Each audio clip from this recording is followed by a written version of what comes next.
The Crown of Stars casino opened with imperial confidence. Pit boss Vex Core watched the feeds, expecting a flood of credits. By 1900 local, one table glowed red on his console. An older human woman sat there, building a fortress of chips. She bet small, unhurried, as if playing solitaire. The dealer's tray was emptying fast. Club soda with lime, please. And could you warm the pot? Get to table 17 now. That human is clearing us out. The system's loss projection graph spiked red. 10 million credits. In the first hour. Impossible. She wasn't watching the cards. She was counting them. A faint smile, her only tell. Code Amber. We have a problem. The casino was supposed to drain Earth dry, but within hours, it was hemorrhaging credits to a single human. What just happened? The Crown of Stars Casino was an 11-year Isari compact project, disguised as a grand gesture of cultural exchange. To our human friends, we offer entertainment and fortune, a gift of shared joy. But behind the scenes, their analysts projected Earth's economy would bleed dry within a generation. Promotional shuttles offered free transport to seniors, and an Albuquerque Bridge Club decided to take the trip. You know, Carolyn, with the right counting method, a blackjack table's house edge can actually be beaten. Oh, Margaret, you and your numbers. I am just hoping for a free dinner and maybe a lucky pull. The shuttle docked, and alien attendants welcomed them with stiff, practiced smiles. Inside, the casino glittered. Neon constellations, towering fountains of credit chips, humans gasping at the spectacle. Margaret adjusted her glasses and surveyed the blackjack tables like a general assessing terrain. I think I'll start with blackjack, just to see if the numbers hold up. At table 17, she placed a modest chip. The dealer slid cards across the felt with programmed precision. Running count +2. True count about 0.5. Good news. She won the first hand with a natural blackjack, then took the next on a double down. Chips piled in quiet rhythm. Vex Core's monitoring console lit up red. Table 17's loss ratio had exceeded every safety margin. Table 17 just opened. How is it hemorrhaging credits already? He magnified the feed. An older human female, silver hair, in a neat bob, studying the cards through reading glasses. The count is +3. True count near 1. 40 years of teaching statistics, and the numbers never lie. Get a floor supervisor over there. Observe every move. I want a full report. A murmur spread. Humans circled the table watching as she calmly pushed a mountain of chips onto the betting square. How is she doing it? Get Senior Croupier Hex to table 17. He's read 100 micro-expressions. That human won't fool him. Hex arrived, an eight-eyed Isari, with hands that blurred as he shuffled. Margaret peered over her glasses and smiled. Shuffle after every hand. Break her count. No predictability. Fast shuffle. Resets the running count. But I've done this a million times in my head. Bump the table limit to 50,000 credits. Let's see if she's willing to burn her winnings. I'll take the maximum, please. And another pot of tea, if you don't mind. She doubled down on an 11. The 10 turned. Gasps erupted. 40,000 credits in a single hand. A warning pulsed on Vex Core's screen. Table 17 had just passed its daily loss limit. She settled at a third table, table 23. Vex Core's console lit red before she'd ordered her tea. Executor, we have a situation. A human woman has cleared 3 tables. Over 14 million credits lost. Word shot across the casino floor like a spark in dry grass. An older woman was dismantling the blackjack tables. A tight ring of humans formed behind table 23, watching her stack rise like a coral reef. Legal department, can we have her removed? This is unsustainable. The Compact's legal team reviewed the footage. Card counting was not prohibited by casino rules. The count is true. +3. Time to press. And when she hit a perfect blackjack on a 10,000 credit bet, the whole floor erupted. This isn't fair. She's dismantling us with fractions and a hot drink. The human is using pure mathematics. Fascinating. Lapsang Souchong, if you have it. And another line wedge, please. And somewhere in the crowd, a phone screen glowed, broadcasting the revolution live to Earth. Carolyn found Margaret near the slot machines, clutching a credit statement. Margaret, I've been feeding these glowing things for an hour. Tell me the truth, are they designed to drain us? It's not personal. It's mathematics. She sketched a simple probability curve on the napkin, writing the expected return, 0.7. Each pull costs a credit. Over 1,000 pulls. The machine returns about 0.7 credits. The rest is their edge. A small crowd clustered around the napkin, their eyes widening at the simple math. So, it's a slow-motion siphon with blinking lights? Nearby, a woman checked her balance and gasped. She'd lost 300 credits in the last hour. Warning lights flashed across the slot floor. The system flagged a mass simultaneous withdrawal. An emergency closure echoed. She gave a math lesson, and the slots collapsed. Who is this woman? Authorization came from the compact. At 23:47, Vex Corps' voice, heavy with defeat, echoed through every speaker. The casino would close. By order of the Usari Compact, all gaming ceases immediately. Proceed to the docking bays. The floor erupted in disbelief, but Margaret only rose, gathering her mountain of chips with the same grace she'd poured tea. Margaret, did we actually cause this? The math caused it. We just pointed it out. Security escorted the dazed humans past defeated alien staff, past chips scattered like abandoned treasure on the felt. Margaret's winnings were transferred. A figure that would rewrite the compact's quarterly projections in blood red. She left a tip for her final dealer that was larger than his annual salary. Then faced the distant blue marble of home. Vex Corps stood alone on the silent floor, fists clenched. The opening night's triumph now a hollow wreck, and on every Earth news screen, the same headline scrolled. Alien casino shuts early after unprecedented loss. In an emergency session, the Wisasari High Council unfolded the data of the casino's disgrace.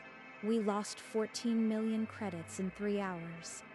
I want to see the humans' play pattern. Now. Holographic graphs displayed her bets. A clean binomial curve, rising with the true count like a tide. The compact's chief mathematician stammered through the video feed. She'd kept a running tally. In her head. Is this a military-grade human ability? Negative. It's taught in human primary schools. She used no devices, no implants, just mathematics. A council heavy with dread. Our entire economic model assumed irrational, impulsive beings. Earth teaches logic from childhood. We never factored that into our assessments. Voices rose. Close it permanently, or retaliate with diplomatic pressure. Helene silenced the chamber. We cannot win against educated customers. We must change course. A tense pause held the chamber. One counselor raised a clawed hand, suggesting a permanent silence. Number that human saw through our entire system. I want her insights, not her blood. He unfurled a draft. Executive Director of Usari Finance, reporting directly to the council. Offer her 10 billion credits annually, plus 10% casino equity. If she can break us, she can fix us. The council member stirred, but Hallen raised a hand, commanding silence. If she can dismantle our casino with fractions and a napkin, she can redesign our entire risk model. The motion passed thinly. A retrieval team was dispatched to the human's home province on Earth, in Albuquerque. Margaret's home console chimed with a formal, alien header message. We wish to discuss a proposal. Carolyn, I think they want to talk math. She smiled into her tea. The same knowing smile that had unraveled the crown of stars. 48 hours later, she sat in the casino's formal tea lounge, a plate of alien pastries, untasted. This room tries so hard to feel human. It's sweet, like a child's tea party. Thank you for coming, Miss Reeves. We believe your talents deserve a broader stage. A contract shimmered on the table. The salary alone could finance a small country. You would reshape galactic finance. Every risk model, every market, guided by your intellect. Will I get a 401k? And dental. Dental is important. The translator stalled on 401k, and Halen's composed face flickered with something new. Confusion. They think money talks loudest. They've never taught probability to teenagers with a deck of cards. I'll need a few days to think. My grandson Leo has a piano recital. That comes first. Holland stared at the contract. A document meant to reshape galaxies, undone by a recital. 3 days later, in her Albuquerque living room, she opened a video link. A framed photo of Leo sat behind her. I've considered your generous proposal, Executor Helen. My answer is no. Thank you. No, this is the most lucrative offer ever extended to a human. You could reshape the galaxy. I reshaped young minds for 42 years. That's enough. I don't need a boardroom or a galactic title. The room was quiet. A half-finished bridge scorecard on the side table, a teacup growing cold. We have no other path. Our best minds can't replicate your insight. We need you. Then assign a human textbook on probability. Chapter 7 covers card counting. I am retired, not hiring. She placed her hands on the armrests, preparing to rise. Grandma, I need a tie. The recital's in an hour. Margaret's face softened. Halen saw the offer vanish in that warm, unshakable smile on the flickering screen. Executor Halen watched the galactic CFO offer die in a grandmother's smile. Wait, a different role. External auditor, no relocation, minimal hours, just review our models. Margaret's hand, still on the armrest, paused. She listened. Holland's gaze flicked to a sidebar feed. Vex Core, terse, gave a nod from the casino's control room. And my winnings, they stay mine, no strings? Yours, unconditionally. The Council and Pit Boss Vex Core both endorsed it. Then I accept. On one condition. The money funds a new wing for the Albuquerque Public Library. In Frank's name. Done. The library will have its wing. Thank you, Miss Reeves. She pulled her keyboard closer. On the blank screen, she typed, "To the Wasari Finance Directorate." A note she wrote slowly. Each sentence a dry, methodical diagnosis of their failure, as if grading a very expensive exam. She typed a final line. Game over. Then deleted it. The report needed no theatrics. Margaret, you've been typing for an hour. What is that thing? It's my external audit. 3 paragraphs. The conclusion is, don't open casinos in jurisdictions where math is taught in schools. That's it.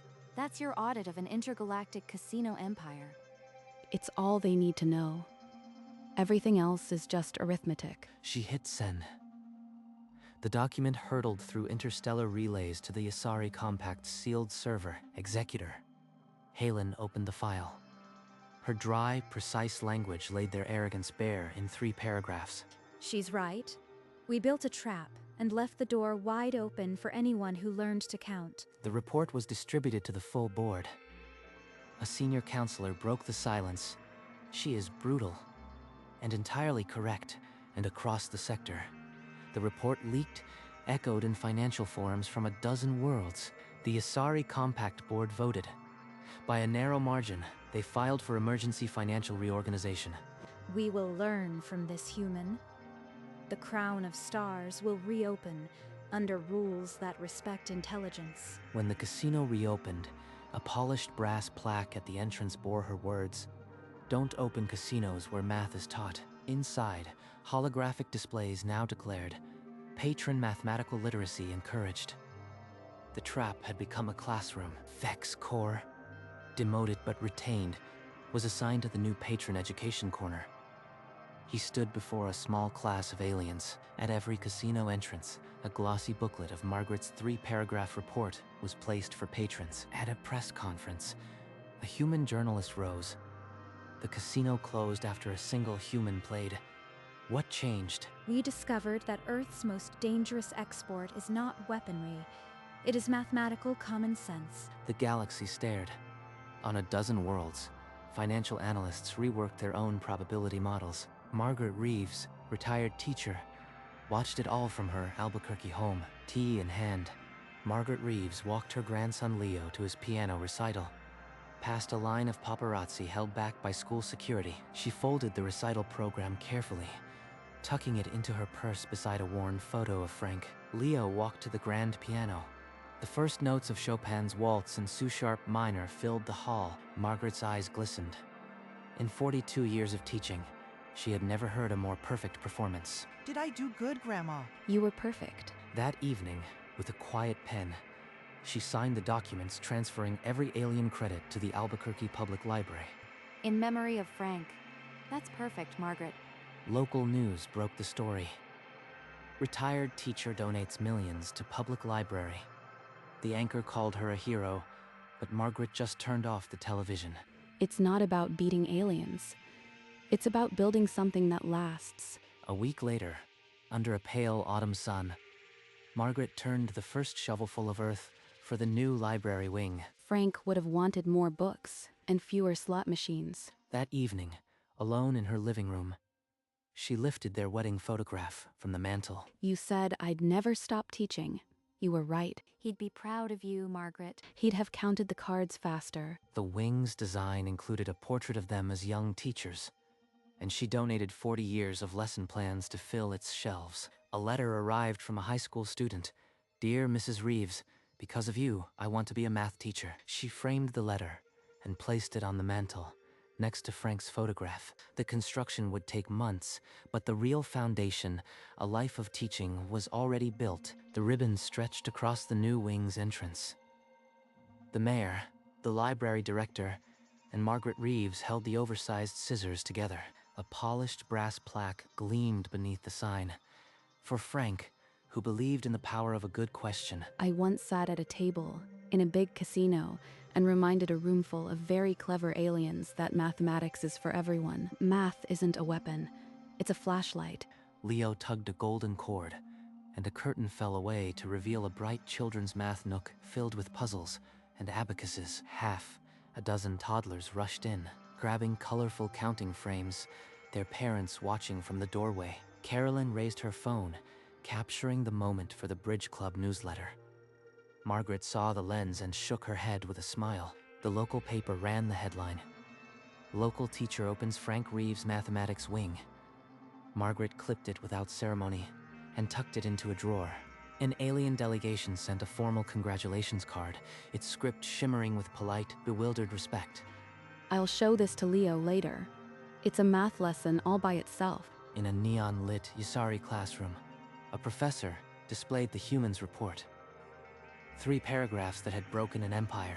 A student raised a tendril. Who wrote this? The professor's voice softened. A human teacher, Margaret Reeves. They studied her probability tables, the clean math that exposed their casino's engineered weakness.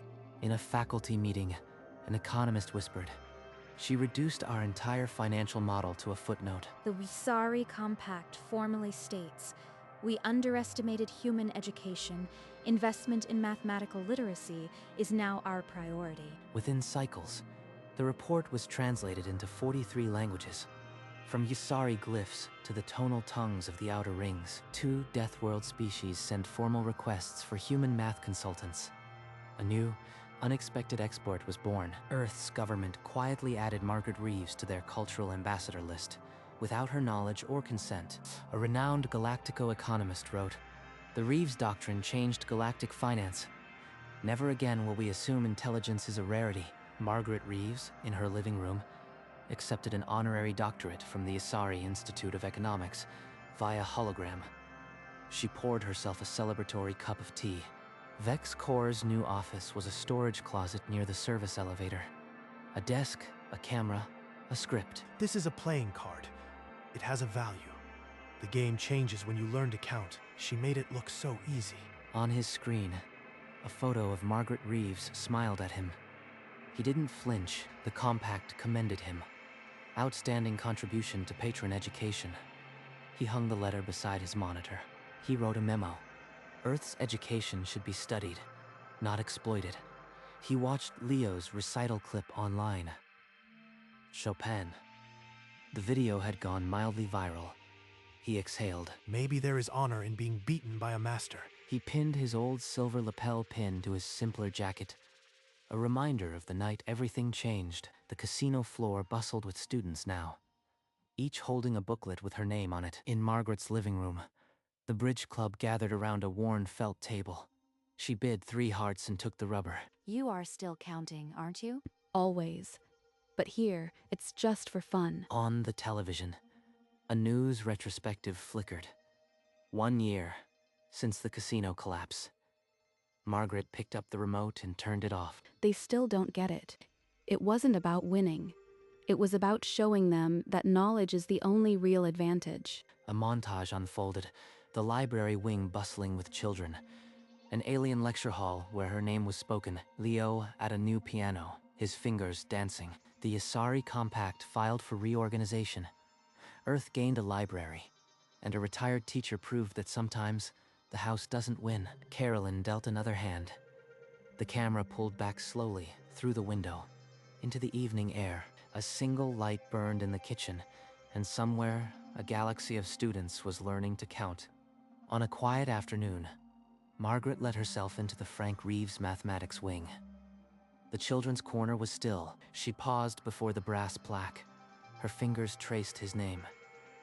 Then she rested her reading glasses there. She settled into a deep armchair with a worn copy of Challenging Probability Problems, a gift from a student decades ago. Grandma, tell me about the alien casino again, how you cleaned them out. They had a game where the numbers were against you, so I numbered them back. And you fixed it with math? Math made it fair. Numbers don't lie. That's all. I want to learn numbers like that. Learn everything, then decide how to use it. She kissed his head. The afternoon light fell across the book, and the library settled into a gentle silence. She stepped out of the library into a golden sunset and paused to look back at the Frank Reeves wing. A private smile crossed her face, the kind that holds 42 years of teaching and 1 night at a card table. The camera tilted upward, past the library roof, into the deepening blue of the evening sky. High above, a faint glint caught the last sunlight. The Crown of Stars Casino, still in orbit. Zooming in, the casino's new sign glowed softly. Knowledge is the house edge, in clean human script. The casino that once tried to drain humanity now orbited as a monument to education, and somewhere, in the deepest finance offices of the Wasari Compact, they still say her name as a warning. Margaret walked home, her silver hair catching the sunset, her shadow long on the sidewalk. She paused, glanced upward, and waved once, a greeting to someone beyond the stars, perhaps fade to black. A title card. She broke the house? Then, number? She taught it a lesson.